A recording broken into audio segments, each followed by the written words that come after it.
অসম প্ৰাদেশিকতা মধ্য ইংৰাজী আৰু নিম্ন প্ৰাথমিক শিক্ষক সংস্থাৰ যি আজি 22 জুলাই তাৰিখে যি অৱস্থান ধৰ্মঘট কাৰ্যসূচী আমি ঘোষণা কৰিছিলোঁ অসমৰ প্ৰাথমিক শিক্ষা সঞ্চালকালয়ৰ প্ৰাংগণত, সেয়া আমি তাৎক্ষণিকভাৱে স্থগিত ৰাখিছোঁ।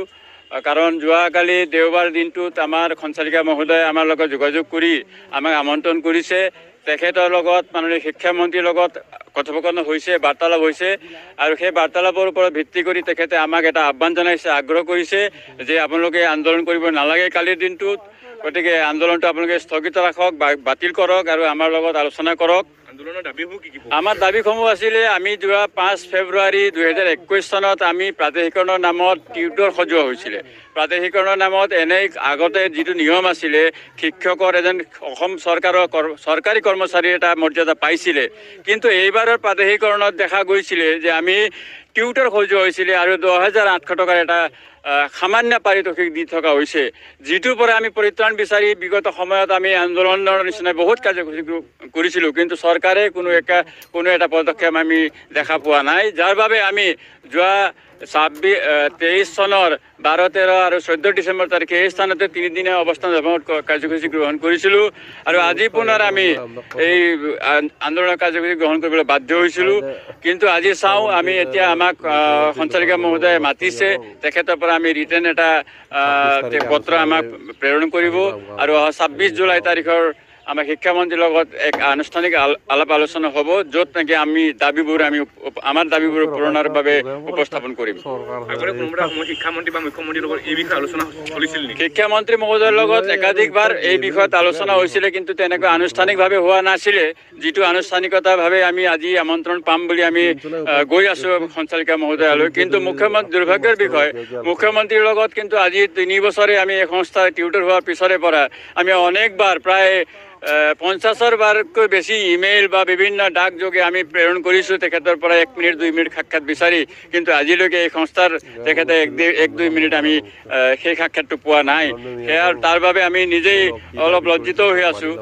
গতিকে অনাগত দিনত শিক্ষামন্ত্ৰী মহোদয়ৰ পৰা আমি যদি সমস্যাৰ সমাধান পাই যাওঁ, তেতিয়াহ'লে আমি মুখ্যমন্ত্ৰীৰ লগত পুনৰ আমি সাক্ষাতৰ বাবে হয়তো প্ৰয়োজন নহ'ব পাৰে, আৰু যদি নহয় তেতিয়া আমি শিক্ষামন্ত্ৰীৰ ওচৰত আমি আমাৰ দাবীটো এই পূৰণ কৰিবৰ কাৰণে যলৈকে যাব লাগে, মুখ্যমন্ত্ৰীৰ ওচৰলৈ যাব লাগে, যদি আমি তেখেতৰ ওচৰত যাতে যাব পাৰোঁ তাৰ বাবেও আমি তেখেতক আমি আহ্বান জনাম। আজি যিহেতু অৱস্থান কাৰ্যসূচী আপোনালোকৰ সঞ্চালক মহোদয়ে লগ কৰিম গৈছিল, দাবীসমূহ কি? আমাৰ দাবীসমূহ মেইনলি চাওক, আমাক 2021 চনৰ 5 ফেব্ৰুৱাৰী তাৰিখে যিটো এপইণ্টমেণ্ট দিছিলে, আমি প্ৰায় 25-30 বছৰ একোখন বিদ্যালয়ত আমি শিক্ষকতা কৰাৰ পিছত আমি এপইণ্টমেণ্ট পোৱাৰ আগমুহূৰ্তলৈকে আমি গম নাপাইছিলোঁ আমাক দিয়ে টিউটৰ হিচাপে দিব বুলি। টিউটৰ হিচাপে আমাক নিযুক্তি দি পেলাই সামান্য 10,000 টকা আমাক মাননি দিছিলে। গতিকে সেই 10,000 টকাৰ মাননিয়ে ঘৰ এখন কেনেকৈ চলিম, গতিকে বহুত নিৰুপায় হৈ গৈছিলে। গতিকে আমি কেইবাবাৰো আমি আন্দোলন কাৰ্যসূচী ঘোষণা কৰিছিলোঁ, কিন্তু চৰকাৰে আমাৰ এই আন্দোলনৰ কাৰ্যসূচী কোনো ভূক্ষেপ কৰা নাছিলে। তাৰ প্ৰতিবাদ স্বৰূপে আমি আজি যিটো 22 তাৰিখৰ যিটো আমাৰ আন্দোলনৰ কাৰ্যসূচী আমি শিক্ষা সঞ্চালকৰ কাৰ্যত আমি ঘোষণা কৰিছিলোঁ, সেই আন্দোলনটো আমি বিশেষকৈ আমি মুখ্যমন্ত্ৰী মহোদয়ৰ হস্তক্ষেপ বিচাৰি আমি এই আন্দোলনৰ কাৰ্যসূচী অল আছাম LP আৰু ME টিউটৰ এছ'চিয়েশ্যনে আহ্বান কৰিছিলে। কিন্তু যোৱাকালি প্ৰায় 3টামান বজাত আমাৰ ডিৰেক্টৰ বাইদেৱে ফোন কৰি আমাৰ সন্থাৰ যিজন সভাপতি তেখেতক আলাপ আলোচনাৰ কাৰণে মাতি দিয়াত আজি আমাৰ এই 22 তাৰিখৰ এই প্ৰগ্ৰেমটো আমি সাময়িকভাৱে, এইটো বাতিল নহয়, এইটো সাময়িকভাৱে আমি স্থগিত ৰাখিছোঁ। যদিহে অহা 26 তাৰিখে আমাৰ যি শিক্ষামন্ত্ৰী আৰু ডিৰেক্টৰ বাইদেউ আমাৰ সংস্থাৰ মাজত যিটো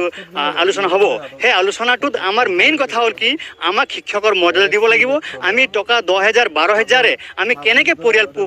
পালন দি আমি ল'ৰা ছোৱালীক কেনেকৈ আমি শিক্ষা আমি পঢ়া শুনা কৰাম ইত্যাদি সমস্যা, এই সমস্যাবিলাক সমাধানৰ কাৰণে আমাক বাকী শিক্ষকৰ দৰে আমাৰ মৰ্যাদা দিব লাগিব আৰু তেনেধৰণৰ আমাৰ বেতন দিব লাগে, আমাৰ ডিমাণ্ড।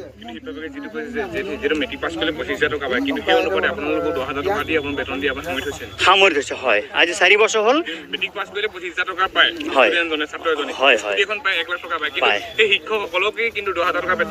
10,000 12,000 আমাক ৰাখি থৈছে। আৰু তাতোতকৈ ডাঙৰ কথা যে মুখ্যমন্ত্ৰী মহোদয় তেতিয়া শিক্ষামন্ত্ৰী আছিলে, কৰিছিলে তেখেতে কৈছিলে যে আপোনালোকে ট্ৰেকত সোমাই লওক ট্ৰেকত সোমাই লোৱাৰ লগে লগে আপোনালোকে এমাহৰ ভিতৰত পৰ্টেল খুলি দিয়া হ'ব আৰু সেই পৰ্টেলত আপোনালোকে এপ্লাই কৰিব লগে লগে আপোনালোকে